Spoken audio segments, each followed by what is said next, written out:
maarifa ya Mungu ni ya ajabu sana.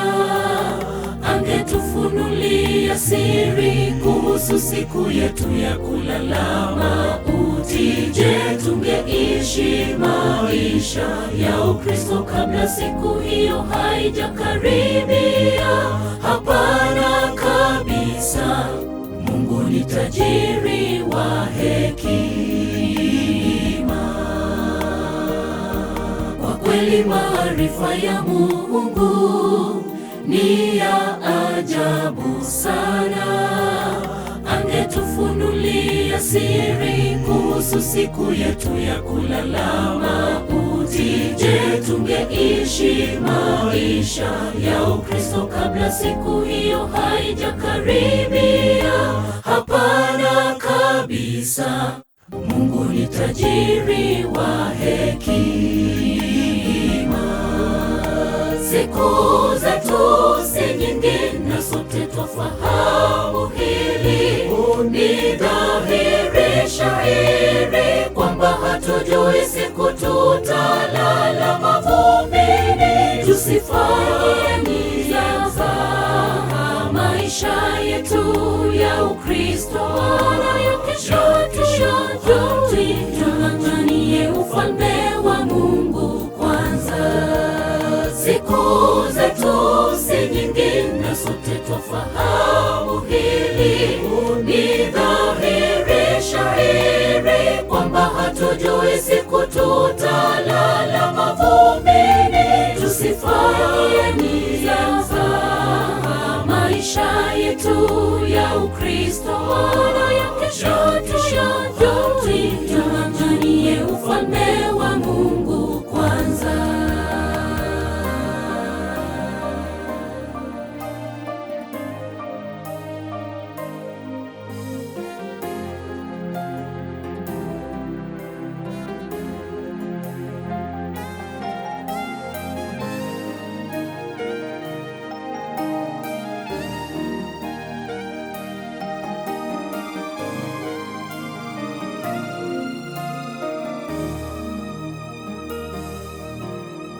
Sote twafahamu dunia inatudumu.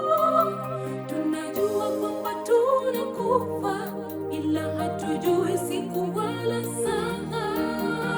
Na la kushangaza, bado twaishi maisha ya kutojali. Twafaa kuishi tukijua kwamba leo yaweza kuwa siku yetu ya mwisho duniani. Sote twafahamu duniani hatudumu. Tunajua kwamba tunakufa, ila hatujui siku wala saa. Siri hii yanishangaza. Bwana, tufunze kuhesabu siku zetu kwa hekima. Tunapoishi tuishi tukijua leo yaweza kuwa siku yetu ya mwisho duniani. Siku zetu si nyingi na sote twafahamu hili.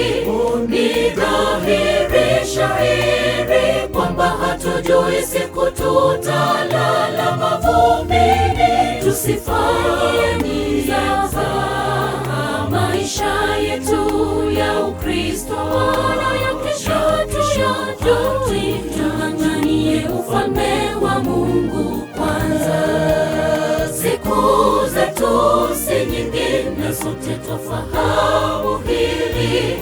Ni dhahiri shahiri kwamba hatujui siku tutalala mavumbini. Tusifanye nizaza maisha yetu ya Ukristo wala ya kesho tuanganie ufalme wa Mungu kwanza. Siku zetu si nyingi na sote twafahamu hili. Ni dhahiri shahiri kwamba hatujui siku tutalala mavumbini. Tusifanye nizaza maisha yetu ya Ukristo wala ya kesho tuanganie ufalme wa Mungu kwanza. sote twafahamu hili. Ni dhahiri shahiri kwamba hatujui siku tutalala mavumbini. Tusifanye maisha yetu ya Ukristo na ya kesho